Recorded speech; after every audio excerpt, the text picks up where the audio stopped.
মিঠিচোরা ধারাবাহিকে আমরা দেখেছিলাম রাই অনির্বাণের জীবনে নেমে এসছে আবার কালো ছায়া।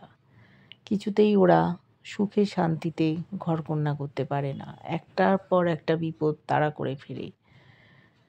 ওদের সন্তান ধীরে ধীরে বড় হচ্ছে, অনেক ঝড়ঝাপটার মধ্যে দিয়ে ওরা একটু একটু করে বাচ্চাটাকে বড় করার চেষ্টা করছে। বুকে আগলে রেখেছে অনির্বাণ, রায়ের যেন কোনো ক্ষতি না হয়। রাইও অনির্বাণকে ছেড়ে বাপের বাড়িও যায়নি। অনির্বাণও যাতে অনুভব করতে পারে একটু একটু করে মা হয়ে উঠেছে রায়। অনির্বাণকে বুঝিয়েছে তুমিও একটু একটু করে আমার সাথে বাবা হয়ে উঠছ। অপেক্ষায় ওরা দিন গুনছে কবে ওদের জুনিয়র ওদের কোলে আসবে। সেই মুহূর্তে অঘটন ঘটে গেল। রায় হাসপাতালে ভর্তি। ডাক্তারবাবুরা জানিয়েছেন বাচ্চাটার জন্ম দিতে গেলে রায় আর নাও বাঁচতে পারে। বেছে নিতে হবে যে কোনো একজনকে, হয় বাচ্চা নয় ওর মাকে। অনির্বাণ কী করবে? দুজনেই ওর আপনজন, তবুও যদি দুজনের মধ্যে বাঁচতে বলা হয় ও রায়কেই বেছে নেবে, রায়কে ছাড়া ও বাঁচতে পারবে না। কিন্তু যে বাচ্চাটা এতদিন ধরে রায়ের শরীরে বড় হচ্ছে তাকে ছেটে ফেলে দেবে, এই কথাটা বলতে হবে ওকে রায়ের কাছে। ও কিছুতেই বলতে পারবে না। বোঝাচ্ছে ডাক্তারবাবুরা 10% চান্স আছে রায়ের বাঁচার। আবার এমনও হতে পারে দুজনেই সুস্থভাবে বেঁচে গেল, কিন্তু রিস্ক ফ্যাক্টর কাজ করছে। অনির্বাণ বিভ্রান্ত, কাঁদছে, বোঝাচ্ছে সকলে এই কাজটা ওকেই করতে হবে। ও তখন বলছে এই জল্লাদের কাজটা আমি করব, আর কেউ নেই যে রায়কে বোঝাবে। কিন্তু রায়কে বোঝাবে কে? একমাত্র অনির্বাণই ওকে বোঝাতে পারবে। অনির্বাণের কথা শোনে, ওকে ভালোবাসে। যে অনির্বাণ এত আদর যত্নে রায়কে রেখেছে, বাচ্চাটার যাতে ক্ষতি না হয় চেষ্টা করেছে, সেই অনির্বাণ কী করে রায়ের কাছে গিয়ে বলবে যে রায় বাচ্চাটা তোমার মৃত্যুর কারণ হতে পারে, তুমি তাকে বাদ দিয়ে দাও তোমার জীবন থেকে। স্রোত বোঝাচ্ছে যে অনির্বাণদা দেখো, তুমি তো দিদিভাইকে খুব ভালোবাসো, আমরা নিজের চোখে দেখেছি, তুমিই পারবে দিদিভাইকে বলতে। তুমি যাও না, দিদিভাইয়ের কাছে যাও, অনেকক্ষণ তোমায় দেখেনি, তুমি ওর পাশে বসো, দেখবে আপনি আপনি কথা তৈরি হয়ে যাবে, তুমি ঠিক বলতে পারবে। সার্থকও বলছে দেখো অনির্বাণদা, এখন তোমাকে এই হালটা ধরতে হবে, কোনো তো উপায় দেখছি না, দিদিভাইয়ের প্রাণের ঝুঁকি। অনির্বাণ নিজে বলতে চায়নি, অনেক কিছু কথা বলছে আমরা আশা করেছিলাম আমাদের বাচ্চা আমাদের মধ্যে বেড়ে উঠবে, তাকে নিয়ে আমরা জীবন কাটাবো, কিন্তু এটা কি হলো আমাদের জীবনে? আমরা কি কোনোভাবেই সুস্থভাবে আর 5 জনের মতো জীবন কাটাতে পারি না?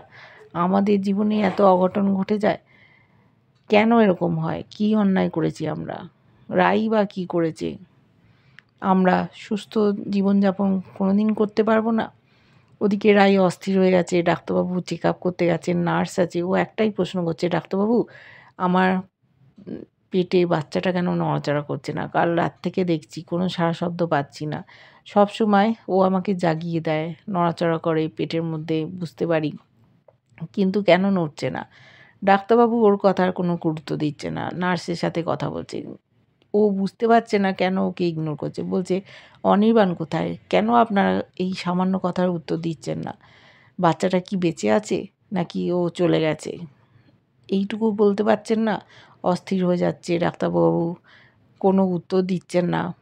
নার্সকে বলছেন যে আপনি চেক করবেন যেন প্রেশারটা বেড়ে না যায়।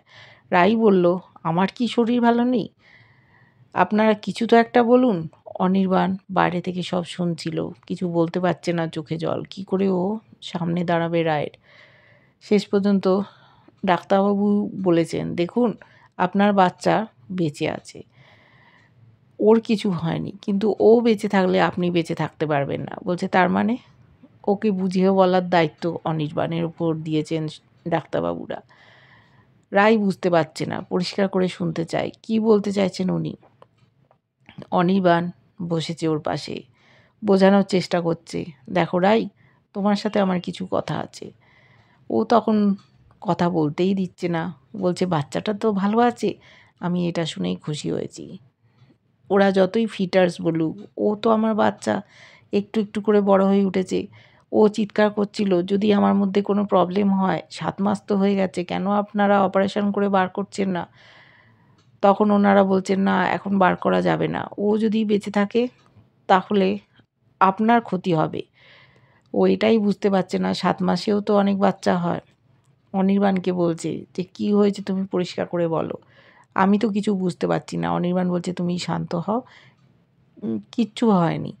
তখন বলল, দেখো আমি একটা কথা বলতে চাই, যে ডাক্তারবাবুরা বলছেন যে তুমি শেষ পর্যন্ত এই বাচ্চাকে নিয়ে এগিয়ে যেতে পারবে না, প্রেগনেন্সির জার্নিটা তোমার ক্ষতি হয়ে যাবে। বলছে, কি তুমি কি বলছো? আমি আমার বাচ্চাকে বহন করতে পারবো না? এতদিন ধরে তিল করে ও আমার মধ্যে বেড়ে উঠছে, কি বলতে চাইছো তুমি? দেখো অনির্বাণ, আমি আগের থেকে অনেক সুস্থ আছি। তুমি একটা কাজ করো না, আমাকে বাড়ি নিয়ে যাওয়ার জন্য রিলিজ করো। এখানে থাকলে আমার যেন কষ্ট হয়। দেখো আগে আমি ঝাপসা দেখছিলাম, এখন আমি পরিষ্কার দেখছি। আমার কোনো শারীরিক কষ্ট নেই, আমি ভালো আছি। অনির্বাণ ওকে বোঝাতে চাইছে, কিন্তু ও কিছুতেই বুঝছে না, অন্য কথায় পারছে। তারপরে অনির্বাণ জোর করে বলছে যে, তুমি কি আমার কথাটা শুনবে না? বলছে, আমি তো শুনছি, তুমি কি বলবে? তখন বলল, দেখো বাচ্চাটা যদি বেঁচে থাকে তাহলে তুমি কিন্তু বাঁচবে না। বলছে, তার মানে বাচ্চা থাকলে আমি বাঁচব না, এটা কখনো হয়? বলছে, হ্যাঁ এটাই সত্যি কথা। ডাক্তারবাবুরা বলেছেন তোমার মধ্যে সে ক্ষমতা নেই। ও তোমার শরীরের মধ্যে যখন ধীরে ধীরে বেড়ে উঠবে, তুমিও আরও অসুস্থ হতে থাকবে। বলছে, এটা হতেই পারে না। ডাক্তারবাবুরা বলেছেন ওকে তোমার শরীর থেকে বাদ দিয়ে দিতে। বলছে, কি এই কথাটা তুমি বলতে পারলে? আমার সন্তান, আমি তাকে একটু একটু করে বাড়তে দেখছি, সে আমার মধ্যে আছে, তাকে আমি আমার শরীর থেকে বাদ দিয়ে দেবো? এর থেকে তো আমার মরে যাওয়া ভালো। অনির্বাণ বলল, দেখো আমাকে যদি দুজনের মধ্যে একজনকে বাঁচতে বলা হয়, আমি কিন্তু তোমাকেই বাঁচবো। বলছে, তুমি এটা ভাবলে কি করে? তুমি এইসব নিয়ে একেবারেই চিন্তা করো না, তুমি আমাকে এখান থেকে নিয়ে চলো। আর যদি সবাই আমার ওপর প্রেশার চাপিয়ে দেয়, প্রেশার ক্রিয়েট করে, তাহলে আমি বরং একটা কাজ করব, তুমি এমন একটা জায়গায় আমাকে রেখে দিয়ে এসো যেখানে কেউ থাকবে না, আমি আমার বাচ্চাকে বড় করে তুলব, তুমিও থাকবে না। বলছে, তুমি আমাকে ছেড়ে চলে যেতে চাইছো? বলছে, না আমি তো যেতে চাইনি, কিন্তু দেখো সবাই মিলে আমার উপর চাপ সৃষ্টি করছে যে বাচ্চাটাকে নাকি আমি বড় করতে পারবো না। আমি তোমায় বলছি, আমি বাচ্চাটাকে ঠিক জন্ম দেব, আমিও সুস্থ থাকব, ও সুস্থ থাকবে, কিচ্ছু হবে না, তুমি একটু ভরসা করো। আর আমি যে বাচ্চাটাকে তিল করে বড় করে তুলছি, আর তুমি এইসব কথা বলছো, একেবারে বলবে না, এতে বাচ্চার ওপর এফেক্ট পড়ে, ও সব শুনতে পায়। আমি এখন খুশি হয়েছি যে বাচ্চাটার কোনো ক্ষতি হয়নি, আর কোনো ক্ষতিও আমি হতে দেবো না। ডাক্তারবাবুকে বলেছে কাঁদতে কাঁদতে, ডাক্তারবাবু আপনি বলুন না আমার কি হয়েছে, আমি আপনার কথা শুনে চলবো, আমি পুরোপুরি বিশ্রাম নেব। উনি কথাই বলছিলেন না। রায়ের অবস্থা দেখে সকলে মন খারাপ করে দাঁড়িয়ে আছে, যে এত বড় বাচ্চাটাকে নষ্ট করে দিতে হবে, এটাও কিছুতেই মেনে নিতে পারছে না। অনির্বাণ চুপচাপ বসে আছে, বলছে, তুমি আমায় কথা দাও, তুমি আমার কথা শুনবে, তুমি এই বাচ্চাটাকে পৃথিবীতে আনার বন্দোবস্ত করবে। চলে যেতে চাইছিল অনেক দূরে, যেখানে কোনো মানুষ নেই, ও একা থাকবে, ওর বাচ্চাকে যেন কেউ না বলে তোমার জন্য তোমার মা আজ মৃত্যুমুখে। ও বলল যে, আমার যদি মৃত্যুও হয় তাও ঠিক আছে, কিন্তু আমি বাচ্চাটাকে নষ্ট করতে দেবো না। এইসব বলতে নেই। অনির্বাণ কী করবে? বলছে, তুমি আমায় প্রমিস করো গা ছুঁয়ে যে তুমি এই সিদ্ধান্ত নেবে না। তখন অনির্বাণ বলল, আচ্ছা ঠিক আছে, আমি প্রমিস করছি, আমি আর এইসব কথা বলবো না। রায় খুব খুশি হয়েছে যে শেষ পর্যন্ত অনির্বাণ ওর কথা শুনেছে। যাই হয়ে যাক না কেন, বাচ্চাটাকেও বড় করে তুলবেই আর জন্ম দেবে।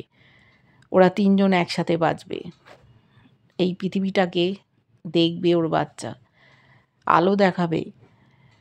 দেখেছি পরের দিন সকাল হয়েছে, অনির্বাণ ওকে নিয়ে বাড়ি ফিরছে।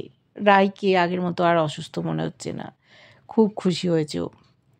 ডাক্তারবাবুরাও আর কিছু বলতে পারেননি, কারণ দুজনেরই মতামত চাই, তবেই ওরা সিদ্ধান্ত নিতে পারবে। যখন পেশেন্ট বলছে আমি এই সিদ্ধান্ত মানব না, তখন আর কিছু বলার নেই। গাড়িতে যেতে যেতে হঠাৎ ফোন করেছে কোন গোপনে মন ভেসেছে ধারাবাহিকের শ্যামলী। বলছে যে, রাই, তুমি কি হাসপাতাল থেকে বাড়ি যাচ্ছ? বলল, হ্যাঁ, আমি বাড়ি ফিরছি। কেন বলো তো শ্যামলী? বলল, তুমি আর অনির্বাণদা আমাদের বাড়িতে চলে এসো। বলছে, এখন? বলল, হ্যাঁ। বলছে, আমি তো এখন বাড়ি ফিরবো, শরীরটা তো সেরকম নেই, কিন্তু তুমি কেন ডাকছো? বলল, এখানে এসো না, এখানে তুমি ভালোই থাকবে। আমি তো তোমায় বলছি দায়িত্ব নিয়ে। অনির্বাণদাকে বলো তোমাকে এখানে নিয়ে আসতে। বলছে, কী জন্য ডাকছো? কী হবে বলো? বলছে, এখানে এলেই তুমি দেখতে পাবে, তোমার কোনো রকম ক্ষতি হবে না, তোমার সন্তানও সুস্থ থাকবে, তুমিও সুস্থ থাকবে। ওদিকে শ্যামলী কী প্ল্যান করেছে জানি না। অনির্বাণ কী করবে বুঝতে পারছে না। রায়কে জিজ্ঞেস করেছে, রাই, তোমার শরীর ঠিক আছে? তুমি যেতে পারবে তো? বলছে, শ্যামলী কেন ডাকছে আমি জানি না, কিন্তু এখন আমার শরীর আগের থেকে সুস্থ, মনে হচ্ছে আমি পারবো। ঠিক আছে, যখন বলছে তুমি নিয়ে চলো। ওদিকে শ্যামলী পরিবারের সাথে আনন্দ উৎসবে মেতে উঠেছে। নিশ্চয়ই কোনো অনুষ্ঠান হবে যেখানে সবাই একসাথে মিলিত হবে। রায়ের অবস্থা আগের থেকে ভালো। ও ভেবেছিল বাড়ি চলে যাবে, কিন্তু বাড়িতে তো সেই একা একাই থাকতে হবে, সেখানে কেউ নেই, একমাত্র অনির্বাণ আর কাজের মাসি। আর এখানে গেলে 5 জনের সাথে দেখা সাক্ষাৎ হবে, হয়তো মনটাও ভালো হয়ে যাবে। রায় এখন অনেক সুস্থ বোধ করছে। অনির্বাণও অনেকটা কষ্ট থেকে রিলিফ পেয়েছে। ভেবেছিল বাচ্চাটাকে চিরজীবনের মতো হারিয়ে ফেলতে হবে, কিন্তু রায় বাঁচিয়ে দিয়েছে। ওরা যাচ্ছে জোড়াবাড়িতে। দেখব ওখানে কি হয় অনুষ্ঠান। কেমন লাগছে নতুন আপডেট অবশ্যই লাইক কমেন্ট করে জানিও। ভালো লাগলে সাবস্ক্রাইব করো চ্যানেলটা। যারা ফেসবুক পেজ থেকে দেখছো ফলো করে সাথে থেকো।